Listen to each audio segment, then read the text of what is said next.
നമസ്കാരം. മലയാളി വാർത്തയിലേക്ക് സ്വാഗതം. തമിഴക വെട്രിക്കഴകം നേതാവും തമിഴ് നടനുമായ ജോസഫ് വിജയ്ക്ക് Y+ കാറ്റഗറി സുരക്ഷ നൽകാൻ കേന്ദ്ര ആഭ്യന്തര മന്ത്രാലയം ഉത്തരവിട്ടിരിക്കുകയാണ്. മാർച്ച് ആദ്യവാരം വിജയ് തമിഴ്നാട്ടിലുടനീളമുള്ള തന്റെ രാഷ്ട്രീയ പര്യടനം ആരംഭിക്കുമെന്ന് പറയപ്പെടുന്നു. കഴിഞ്ഞ വർഷം ഫെബ്രുവരി 2-ന് നടൻ വിജയ് തമിഴക വെട്രിക്കഴകം എന്ന പേരിൽ പാർട്ടി ആരംഭിച്ചിരുന്നു. പാർട്ടി ഇപ്പോൾ 2ാം വർഷത്തിലേക്ക് കടക്കുമ്പോൾ 2026 നിയമസഭാ തെരഞ്ഞെടുപ്പിൽ ശ്രദ്ധ കേന്ദ്രീകരിച്ചാണ് വിജയ് തെരഞ്ഞെടുപ്പ് പ്രവർത്തനങ്ങൾ നടത്തുന്നത്. അടുത്ത വർഷം നടക്കാനിരിക്കുന്ന തമിഴ്നാട് നിയമസഭാ തെരഞ്ഞെടുപ്പിനെ കുറിച്ച് ചർച്ച ചെയ്യാൻ തെരഞ്ഞെടുപ്പ് തന്ത്രജ്ഞൻ പ്രശാന്ത് കിഷോറുമായി അടുത്തിടെ കൂടിക്കാഴ്ച നടത്തിയതും വാർത്തയായിരുന്നു. തമിഴക വെട്രിക്കഴകം പാർട്ടിയുടെ ജനറൽ ബോഡി യോഗം 26-ന് നടത്താൻ തീരുമാനിച്ചതായി റിപ്പോർട്ടുണ്ട്. ഈ സാഹചര്യത്തിലാണ് ജോസഫ് വിജയ്ക്ക് Y+ കാറ്റഗറി സുരക്ഷ നൽകാൻ കേന്ദ്ര ആഭ്യന്തര മന്ത്രാലയം ഉത്തരവിട്ടത്. വിജയ്ക്ക് അനുവദിച്ചിരിക്കുന്ന Y+ കാറ്റഗറിയിൽ 8 മുതൽ 11 വരെ CRPF ഉദ്യോഗസ്ഥരും സായുധ ഗാർഡുകളും സുരക്ഷയൊരുക്കും. തമിഴ്നാട്ടിനുള്ളിൽ മാത്രമേ വിജയ്ക്ക് Y+ കാറ്റഗറി സുരക്ഷ നൽകൂ എന്ന് റിപ്പോർട്ടുകൾ സൂചിപ്പിക്കുന്നു. ഇന്റലിജൻസ് ബ്യൂറോ സർക്കാരിന് സമർപ്പിച്ച ഭീഷണി വിലയിരുത്തലുകളുടെ അടിസ്ഥാനത്തിലാണ് തീരുമാനം. വിജയുടെ വരാനിരിക്കുന്ന യാത്രകളിൽ അദ്ദേഹത്തെ തല്ലണമെന്ന് ചില നെറ്റിസന്മാർ ട്വിറ്ററിൽ ട്രെൻഡ് ചെയ്തതിനെ തുടർന്നാണ് ഈ സുരക്ഷ ഒരുക്കിയിരിക്കുന്നതെന്നും തമിഴ് മാധ്യമങ്ങൾ റിപ്പോർട്ട് ചെയ്തു.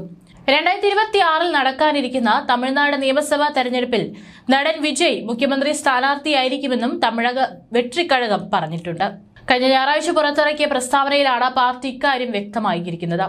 പാർട്ടി സ്ഥാപകനും തമിഴ് സൂപ്പർ താരവുമായ വിജയുടെ നേതൃത്വത്തെ അംഗീകരിക്കുന്ന പാർട്ടികളുമായി മാത്രമേ രാഷ്ട്രീയ സഖ്യത്തിൽ ഏർപ്പെടൂ എന്നും TVK പ്രഖ്യാപിച്ചിട്ടുണ്ട്.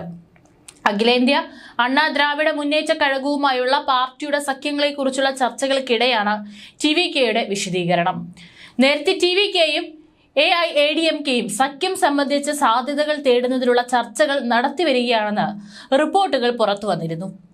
ഉപമുഖ്യമന്ത്രി സ്ഥാനത്തെയും 2026 തിരഞ്ഞെടുപ്പിനുള്ള 60 നിയമസഭാ സീറ്റുകളെയും കുറിച്ചുള്ള ചർച്ചകളാണ് നടക്കുന്നത് എന്നാണ് വിവരം.